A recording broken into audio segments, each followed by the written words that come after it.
The Honourable Steve Whan.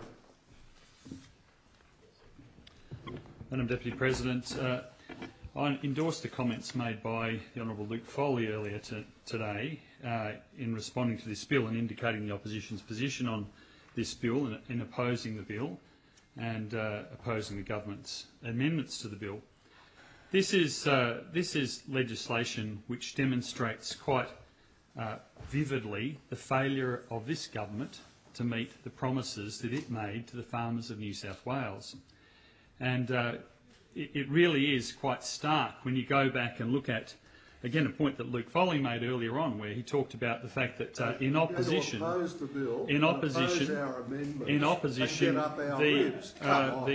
yes, I am.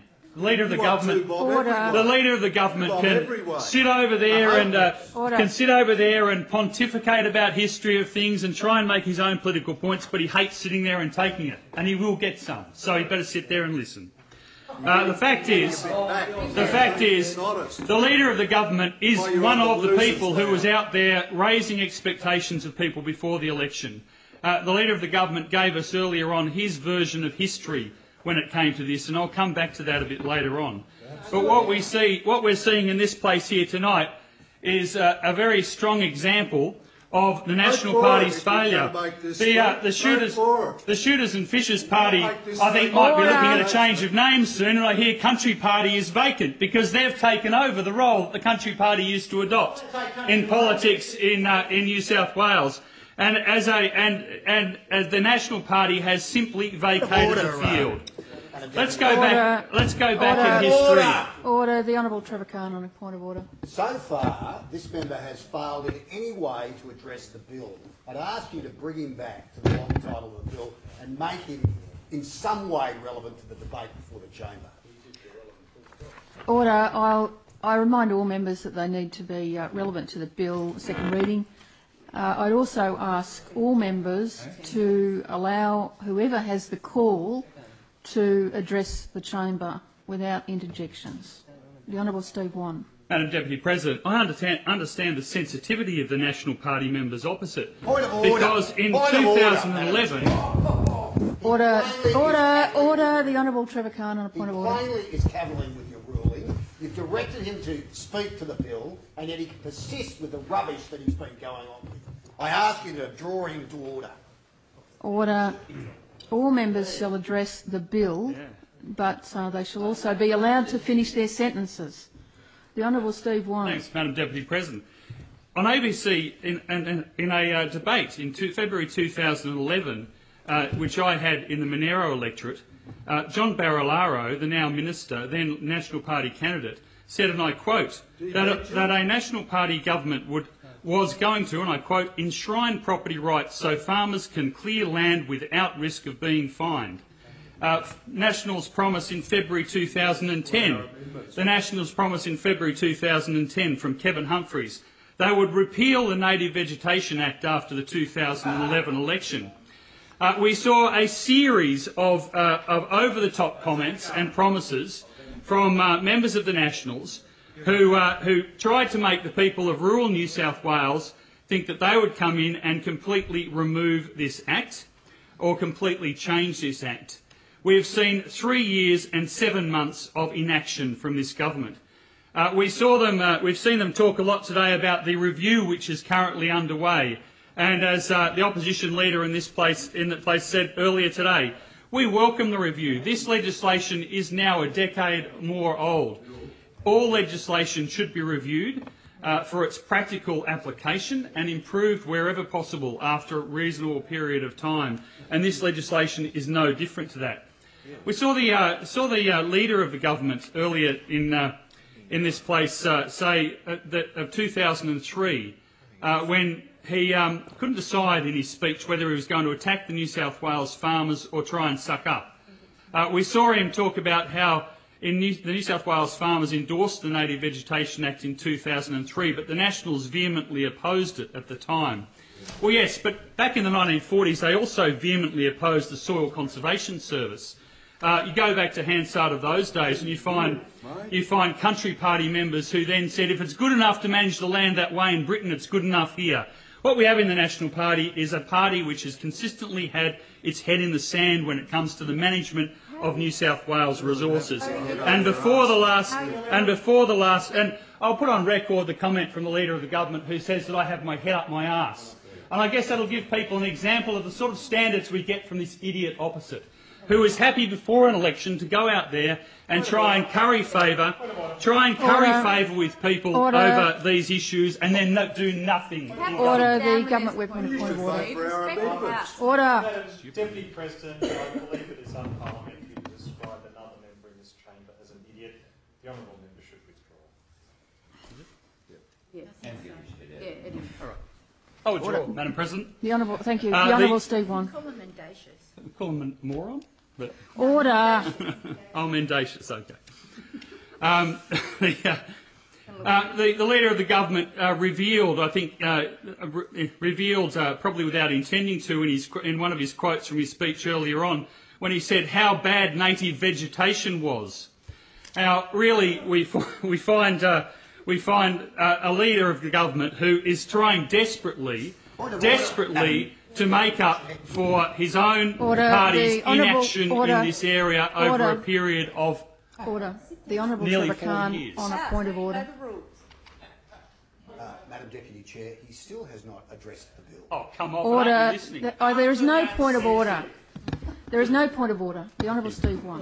Put him on a call to order. Point of order, Madam President. The Leader of the Government. The point of honourable order. member is running a vendetta against me, which I'm happy to take, provided he moves the motion against me. Otherwise, he is out of order.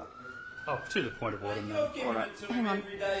To the point of order, Madam Deputy President. Order. Hang on. bill- Order. Order. The Leader of the Government, are you making any specific suggestion? What do you want him to withdraw?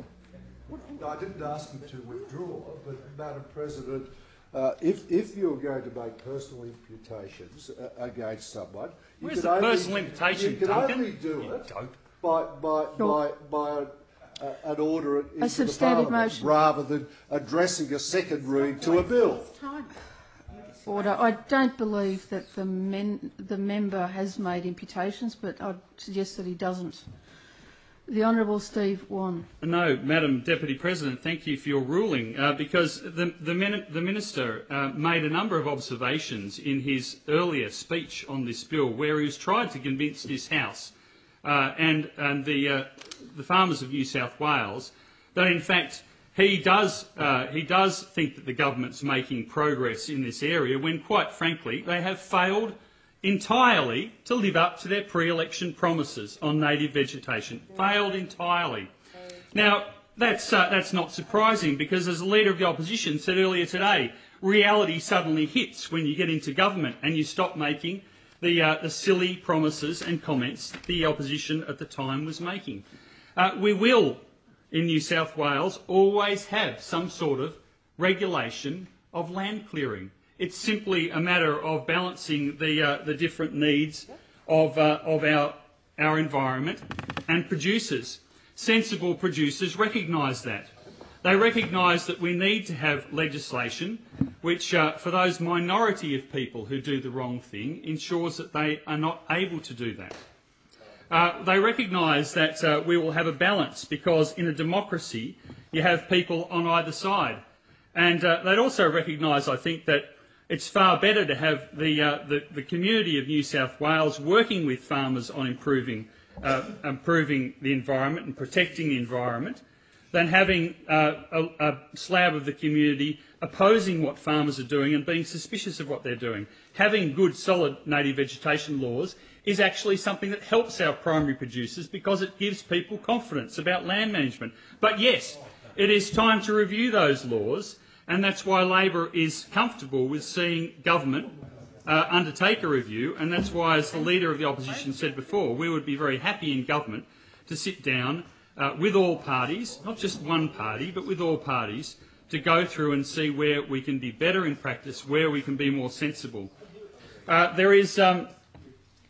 spoken to many farmers over the years who recognise the need for some sort of laws. Most farmers I speak to don't have a particular problem with the laws, but they will often say to me that the laws are onerous, not out of personal experience, but often out of the experience of others or neighbours. One young farmer said to me recently, actually not so recently, but at the last New South Wales Farmers Conference, that he thought it was not fair that some people gained an advantage by breaking the law and getting away with it. But he also very sensibly said to me that if the rules were not enforced, then they did need review. I have unfortunately had many experiences over, only with a couple of people, I have to say, but with people who say that these laws are so onerous that they won't be responsible for their actions. And when we saw the Glenn Turner murder, that certainly, unfortunately, rang some pretty awful bells with comments that I'd heard from people in the past. And that is a very small number of people who say those sort of things. But a law is a law, and there's no excuse for taking action or trying to justify actions because the law is not seen as being fair. There are some, as I said, restrictions which could be improved and should be improved. But we have not seen action on this from this government. We saw the codes of practice which this government introduced some months ago, which I gather are still being discussed after many months. Those codes of practice were, I would have thought, something which probably would have been welcomed mostly by extreme environmentalists because they were so cumbersome, so impractical, that you'd have to be an absolute genius to have been able to follow them through and actually implement them. Those codes of practice again showed that this government has simply not honoured the commitments it made to the farmers of New South Wales. My view is that we do need to look very seriously at the future of our soils and our vegetation, at doing what we can to put in place a framework of legislation and assistance that helps farmers to improve the productivity of their land through a number of methods. Whether that's through going back and trying to work out how properly to measure carbon credits from storing carbon in soil, which of course has a benefit if we get back to a carbon trading scheme in Australia, and which also improves the water holding capacity of the soil and the productivity of the soil, to help farmers improve their land and the productivity of their land through better vegetation of the land, as we're seeing in many demonstration at farms around New South Wales, where changes to stocking practices can often assist in improving the vegetation cover and the return of nutrients to the soil and ensuring its productivity. That even improving in some cases the vegetation cover can improve the productivity of grazing lands. All those things need more proactive work from government to help them. We should also be looking in the longer term, and it's not something you could do immediately, but in the longer term, at stewardship payments, and looking at the ways that we could possibly get to a situation where we are doing those things better. Looking again at some of the things which were flagged in some of the self-assessment codes the government put out, which were too complicated. The swaps of areas of vegetation, the banking and so on. So there is a number of areas that you can look at, but the way not to make legislation, the way not to take a complex issue which requires a broad cross-section of community support to be viable, is to have it brought forward as a crossbench bill, and it's not a criticism of people who brought it, of the shooters and fishers, because they're filling a void left by the government.